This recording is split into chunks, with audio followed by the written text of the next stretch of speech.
ऐसे मूड बन गइल का हो, अदहन प्यार के उफन गइल का हो।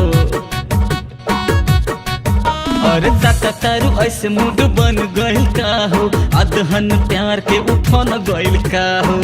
मानवा के फीलिंग बबनी बतेबू कि